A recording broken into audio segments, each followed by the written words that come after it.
Jayam Vishnupad Paramahansa Padavajikacharya Slovitis of the Sri Srimad Divine Grace A.C. Bhaktivedanta Swami Srila Prabhupada Ki ISKCON Vibhuti Founder Charya Srila Prabhupada Ki Jayam Vishnupad Paramahansa Padavajikacharya Slovitis of the Sri Srimad Divine Grace Bhaktivedanta Saraswati Goswami Maharaj Ki Jai Ananta Gauri Vaishnavinda Ki Jai Namacharya Srila Haridas Thakur Ki Prem Se Kaho Shri Krishna Chaitanya Prabhu Nityananda Shri Advaita Giridhar Shri Vasudeva Gaura Bhaktivedanta Ki Shri Shri Radha Krishna Gopinath Shamakunda Radhakunda Giri Govardhan Ki Jai Vrindavan Dham Ki Jai Navadvip Mayapur Dham Ki Jai Ganga Jamunamaya Ki Jai Tulasi Devi Maharani Ki Jai Samaveda Bhakta Vrinda Ki Jai Harinam Sankirtana Ki Jai Brihat Madanga Ki Jai All glories to the assembled devotees, all glories to the assembled devotees, all glories to the assembled devotees, all glories to Sri Sri Guru and Gauranga, all glories to Srila Prabhupada. Om Namo Bhagavate Vasudevaya. Om Namo Bhagavate Vasudevaya. Om Namo Bhagavate Vasudevaya. So, reading from Srimad Bhagavatam, first canto, first chapter, text number 9. Tatra Anjasa Ayusman Bhavata Yat Vinishchitam Pumsam Ekantata Shreya Tat Na Samsitum Arhasi Tatra Tatranjasayusman Tatra Tatranjasayusman Bhavata Yad Vinishchitam Bhavata Yad Vinishchitam Pumsam Ekantata Shreyas Pumsa Ekantata Shreyas Tanna Samsitam Arhasi Tanna Samsitam Arhasi Tatra Tatranjasayusman Bhavatadya Vinishchitam Pumsam Ekantata Shreyas Tanna Samsitam Arhasi. Others? Tatranjasayushman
Vaishnavis.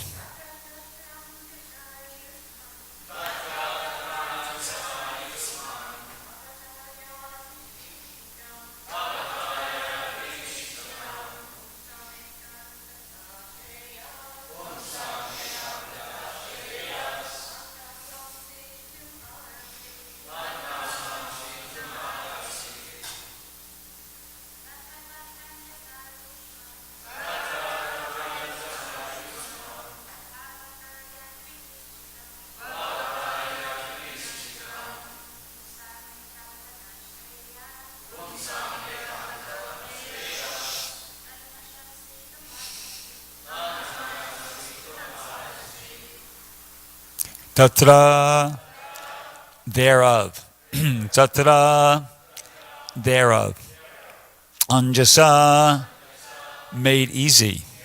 Ayusman, blessed with a long duration of life. Bhavata, by your good self. Yat, whatever. Vinishchitam, ascertain. Pumsam, for the people in general. Ekantata, absolutely. Shreya, ultimate good. Tat, that. Na, to us. Samsitam, to explain. Arhasi, deserve. Translation and purport by His Divine Grace, A.C. Bhaktivedanta Swami Srila Prabhupada. Please, therefore, being blessed with many years. This, by the way, is the sages of Naimisharanya, and they're addressing Sutta Goswami. Okay? Please, therefore, being blessed with many years, explain to us in an easily understandable way what you have ascertained to be the absolute and ultimate good for the people in general. Purport. In Bhagavad Gita, worship of the Acharya is recommended. The Acharyas and Goswamis are always absorbed in thought. The Acharyas and Goswamis are always absorbed in thought of the well-being of the general public, especially their spiritual well-being. Spiritual well-being is automatically followed by material well-being. The Acharyas therefore give directions in spiritual well-being for people in general. Foreseeing the incompetencies of the people in this age of Kali, or the Iron Age of Quarrel, the sages requested that Sutta Goswami give a summary of all revealed scriptures, because the people of this age are condemned in every respect. The sages therefore inquired of the absolute good, which is the ultimate good for the people. The condemned state of affairs of the people of this age is described as follows. Om Aganatamidamda Shajaranjana Shalakaya Chakshurna Militam Yena Tasmai Shri Gurave Namaha Shri Chaitanya Manobhishtam Stapitam Yena Bhutale Swayam Rupagadamayam Dadati Swapadantikam. So this is a very important verse, I think, anyway. Let's analyze it. Let's really look at it here. So first of all, what we have is the sages of Naimisharanya are talking to Sutta Goswami at Naimisharanya. And they gathered there to perform a sacrifice. I think it's a 1,000-year sacrifice, if I remember correctly. Isn't that stated someplace? 1,000-year sacrifice. Okay. So it's called a sacrifice, but basically what they're doing is that they've come together, and as it mentions here in the purport, the business of these acharyas or Goswamis, which basically they all are. They're all in that category. These are all highly elevated spiritual personalities. And they're always absorbed in the thought of the well-being of the general public, especially the spiritual well-being. And what they're hoping to do is they want to get a summary of all the revealed scriptures, because the people of this age are very condemned in every respect. So they're trying to, get something that they can, benefit the general populace with, not just for that time, but for generations to come. So, they're not there just for have a good time. They have some business that they're trying to, something they want to accomplish at this sacrifice.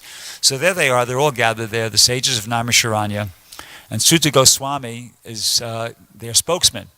Okay, they're the person they're asking questions to. Now, the first thing they say to him is that he was blessed with many years. So they're not referring to how old he was there. That's not the thing that they're trying to emphasize. I don't know how old he was, but what they're referring to there, the significance of that phrase, being blessed with many years, is this, that Sutta Goswami was the son of Romaharshan Sutta. Romaharshan Sutta was the original person who was the spokesperson there I'm not sure if he was spokesperson at Naimisharanya, but he was the father of Sutta Goswami. And he was also presiding. I'm not sure if it was at Naimisharanya or whatever, but he was presiding. He was the spokesperson at some assembly there. And he was given a benediction by the sages present that he would have a long life and full sensual power and so many other things. And and he was a disciple of Vyasadeva, Ramaharshan Sutta. So that was his qualification. Now what happened was, probably you know the story, but Balaram came to a place where he was presiding over the assembly, and all the sages stood up. Everybody stood up and offered respects to Balaram. But Ramaharshan Sutta, unfortunately, didn't do that. He didn't. He was thinking, well, you know, I'm installed here. I'm on the Vyasasana, and I've been given all these benedictions, and it's, you know, the etiquette is you person who sits on the Vyasasana doesn't have to stand up and offer respects to anybody, so I'm okay. But Balaram didn't see it that way. You know, Balaram kind of took that as pretty puffed up and offensive, and at that point he remembered his past. He was Ramaharshan Sutta was from a Pratiloma family. Pratiloma, offspring. In other words, his father was a Kshatriya and his mother was a Brahmana, and which is not as good as the other one is Anuloma. Where it should be big. It's ideally both the mother and father should be Brahmanas, both the mother and father should be Kshatriyas, like that. But if that's not possible, then at least if the father is a Brahman and the mother is a Kshatriya, that's not so bad. But if it's the other way around, it's not considered. It's considered like a disqualification. It's not, you know, ideal. It's considerably less than ideal birth. So he was from that family, but that was overlooked. That was overlooked because he was the son of, the disciple of Vyasadeva. So that was overlooked. But then when he behaved like that in the presence of Balaram immediately remembered his disqualification by birth, and he mentioned that to the sages who were present there at the time. And Balaram decided to, he said he actually deserves the death punishment. And he took a blade of grass and he touched him on the head, and that was it. He killed him. And now, he's not considered a big demon, by the way. Just so you know, I don't want to vilify Ramaharshan Sutta very much here. I heard Prabhupada in a lecture say that this was a pastime. You know, Balaram was showing an example of how he's just making a point, and so he's not considered, like, historically speaking, a big demon or anything like that. But the sages were very upset by this event because they had, you know, as mentioned, they had already awarded this Ramaharshan Sutta certain benedictions. So then they said to Balaram, well, why do you need? You just did that. And Balaram, he was apologetic. You know, he was angry at Ramaharshan Sutta, but then when the sages, they didn't really protest. They just brought it to his attention that, hey, I mean, this is all well, you know, whatever you do is good, but I mean, we did offer him all these benedictions and everything, and he said, well, okay, what do you want me to do? Should I bring him back to life? I can do that. I can just easily bring him back to life. They said, no, you considered it important to do that, so we don't want to, you know, nullify your activity, but maybe you could do something by which everything can remain as it is, but at the same time the benedictions we awarded him, you know, remain intact. So Balaram decided, okay, yeah, we're going to install his son, because the son is the representative of the father, and so all the benedictions that were given to initially to Ramaharshan Sutta were transferred onto Sutta Goswami. So that's being blessed with many years. He's inherited the blessings of his father Ramaharshan Sutta, and that's the pastime that explains it. So they go on to say, explain to us, these are sages of Naimisharanya going on to say, explain to us in an easily understandable way. Now, here, the significance of that is it's not that they're considering, this is not an expression of humility. It's not that they're thinking, well, you know, we're kind of not so bright, so please make it simple for us.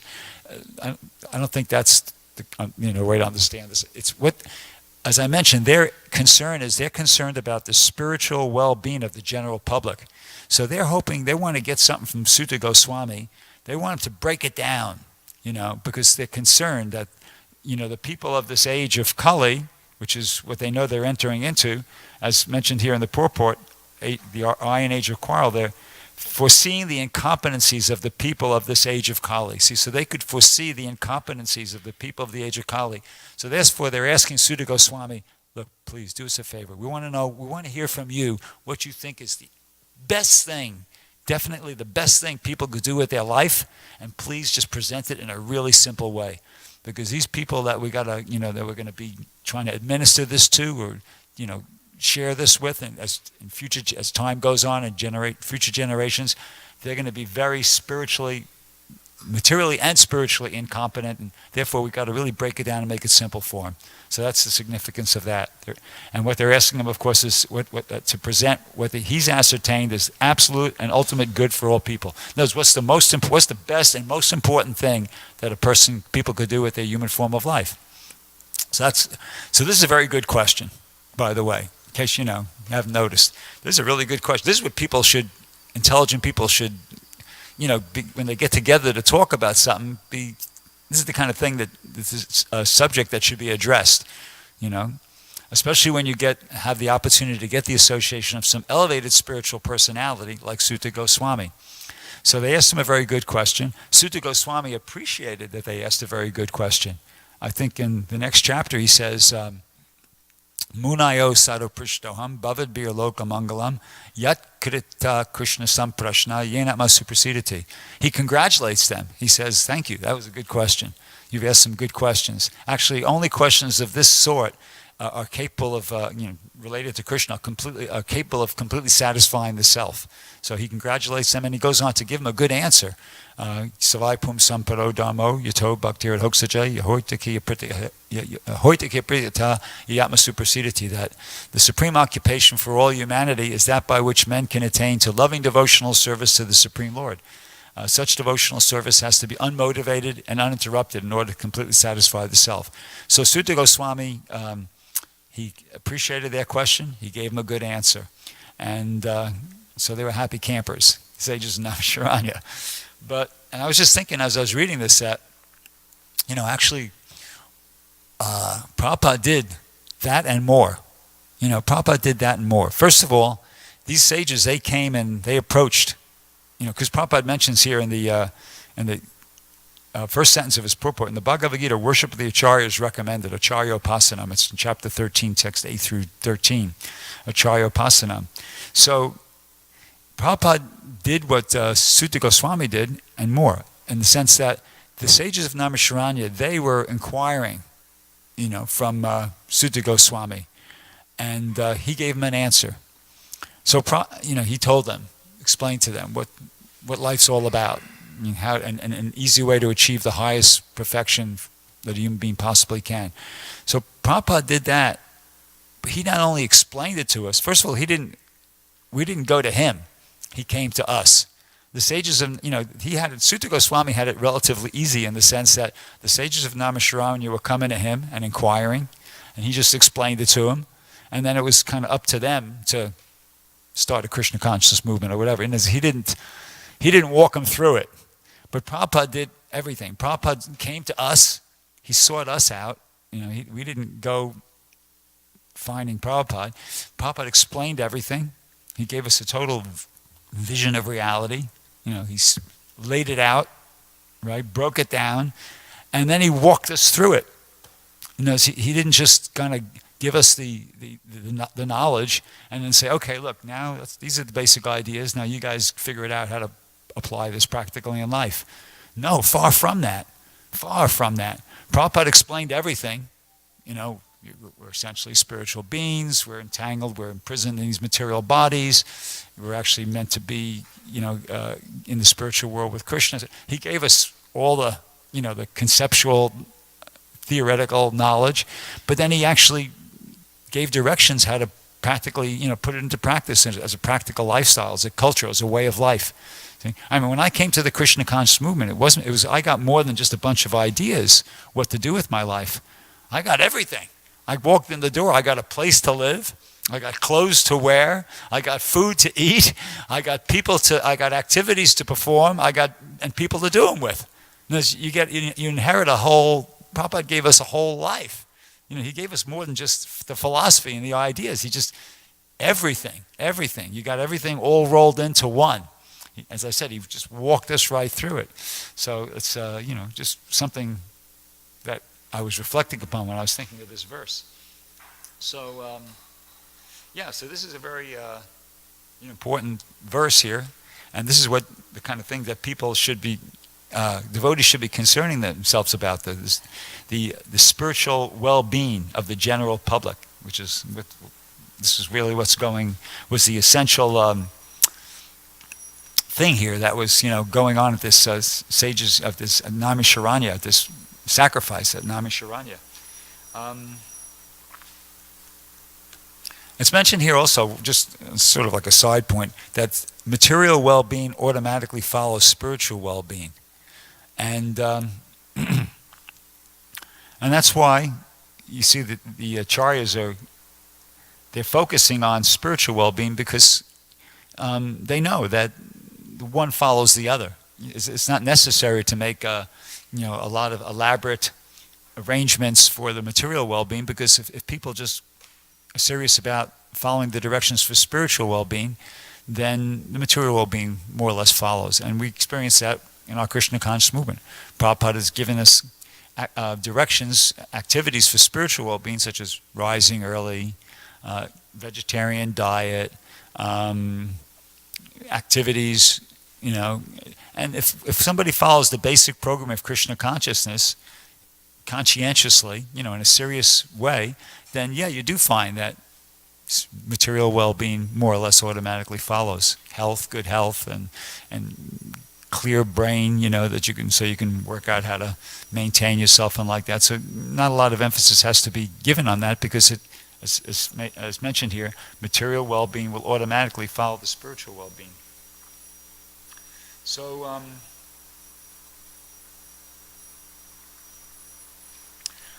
so one important point is that so Prabhupada has given us everything, and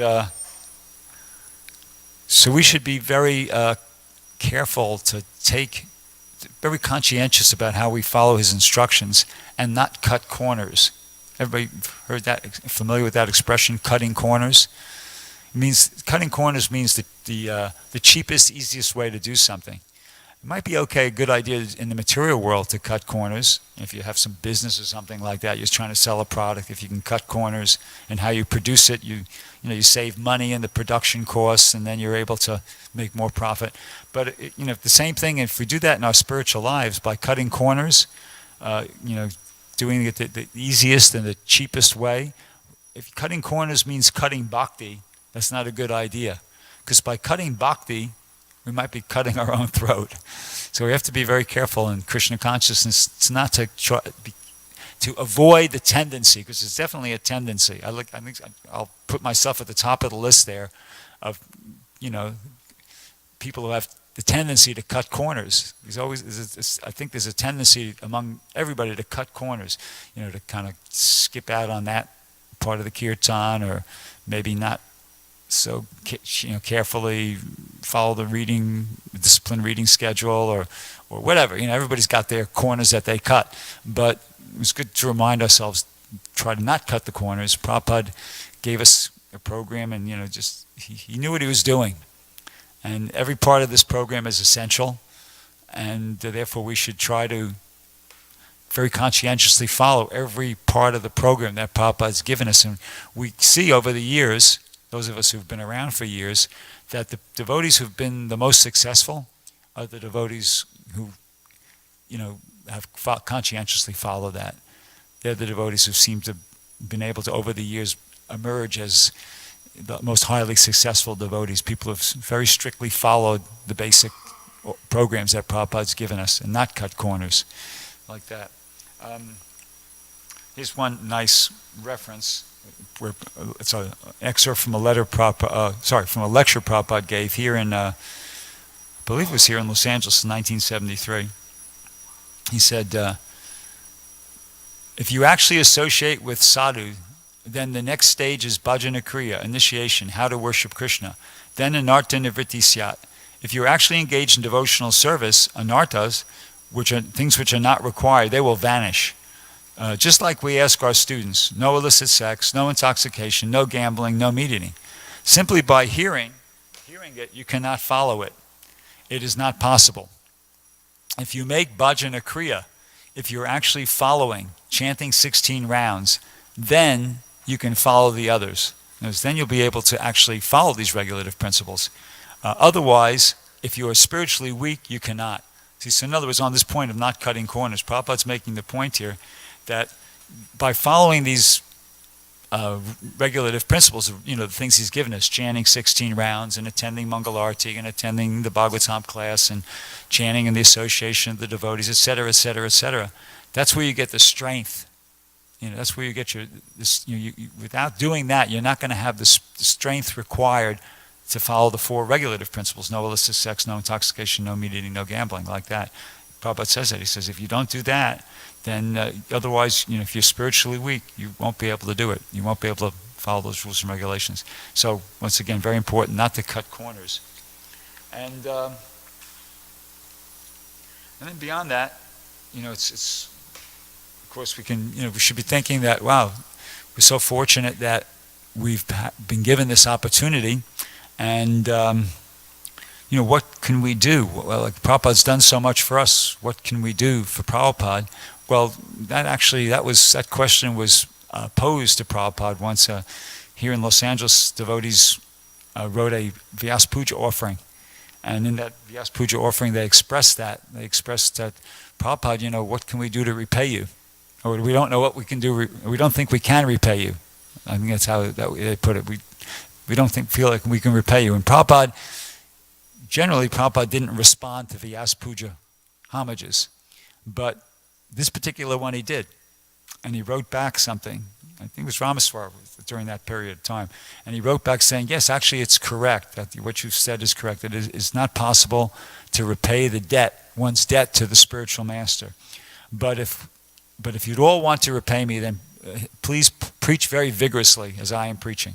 So that was Prabhupada's response to that sort of inquiry, how can we repay you, or we don't think we can repay our debt to you.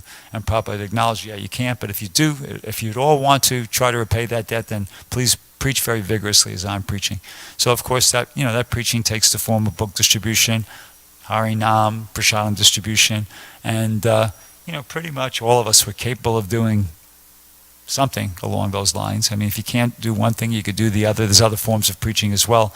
But we should all be thinking like that. We should all be constantly, reminding ourselves how fortunate we are and how much we owe to Prabhupada for everything he's given us. As I said, he's given us more than just a bunch of ideas. He gave us everything. He gave us the whole kit and caboodle, so to speak, the whole lifestyle, the whole culture. And we just come forward and we got everything. So we should be thinking like that. And once again, our responsibility is to strictly and very seriously and sincerely try to follow the instructions. And then beyond that, try to preach the Krishna consciousness movement, like Prabhupada was saying there, as a way of reciprocating and showing our appreciation for everything that Prabhupada has given us, done for us, like that. So I'll stop there. Does anybody have any questions or comments?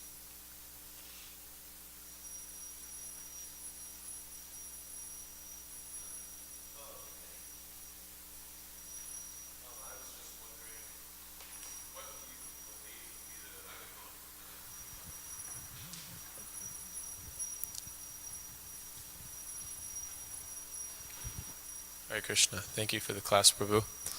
I was just wondering what would be the source of our propensity to cut corners, and if there's something that we can be attentive in one part of our practice in order to avoid cutting corners in other parts of our practice, if there's like a place where it begins. Does that make sense? Not entirely, but I'll attempt an answer. Hearing is the basic principle of understanding. So that's why it's important. We have these classes every day, every morning. Used to be classes morning and evening, and Srivas reads from the Bhagavatam in the morning after Mangalarti. So by hearing the instructions of Prabhupada, we'll be reminded of what the proper standard is. If you stop hearing, then you'll forget what the proper standard is. We're fortunate here in New Dwarka. We get a lot of hearing. We have Rabindranath read his Krishna book during breakfast prasadam. Srivas reads from the Bhagavatam. We have the class. So a lot of opportunities to hear, and by hearing, you're hearing, the philosophy, and you're hearing Prabhupada's instructions are kind of like embedded within his presentation of the philosophy, and then the rest is up to us. And we're being reminded enough, and then that's we just have to put it into practice. That's the way to avoid cutting corners. Just one way anyway. And the other thing is stay in good association. When you're in among the other devotees who are doing it, there's a tendency to feel like you should do it. I remember one second. Once I went to Vrindavan, and I think it was 1989, 1990 was Kartik, and I thought I was on a bit of a vacation. So I went to Mangalarti, Krishna Balaram temple, and then it was time for Tulsi Puja, and I thought, yeah, this is like a bit of a vacation for me, so I'm going to pay my obeisances and I'm going to leave, So I paid my obeisances, and I got up and I looked around, and I saw, well, wait a second, I'm just about to leave, but here's Tamal Krishna Maharaj, he's staying. Here's Satsrup Maharaj, he's staying. Here's Rampad Swami, he's staying. I looked around, there's like another 4 or 5 sannyasis, they were all staying for Tulsi. And I thought, well, who the hell do I think I am? I'm paying my obeisances, getting ready to leave, and all these devotees who are senior to me and, years in the movement, age, and advancement, they're all staying. They think it's important enough to stay. So I just decided, well, looks like I'm staying. And I stayed. You see, so that was I got the benefit of good association. So that's what it's like. You see, when you hang out with devotees who are serious, you feel like, well, I guess I got to get more serious. So that's important too. Hearing and good association. Archita Prabhu, yeah.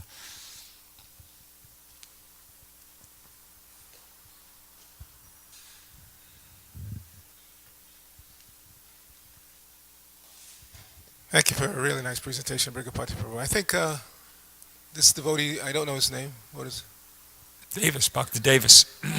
Bhakta Davis's question was, what is the source of that tendency to cut corners? So the sources are very conditioning. That is the nature of being a conditioned soul. Tendency to cheat. And like you said in your class, ultimately if you keep cheating, you cheat yourself, you cut your own throat. But the tendency, that desire to cut corners, comes from that one of those defects of the conditioned soul, which is to cheat. We want things cheaply. We don't want to put in all the effort, but we want the result, or more than we deserve. So that's where it comes from. And then if you keep doing that, as Bhrgupati said, if you keep cheating, cutting corners, then you're going to cut your own throat. Yeah, anybody else? Okay, thank you very much. Srimad Bhagavatam ki jai, Srila Prabhupada ki jai.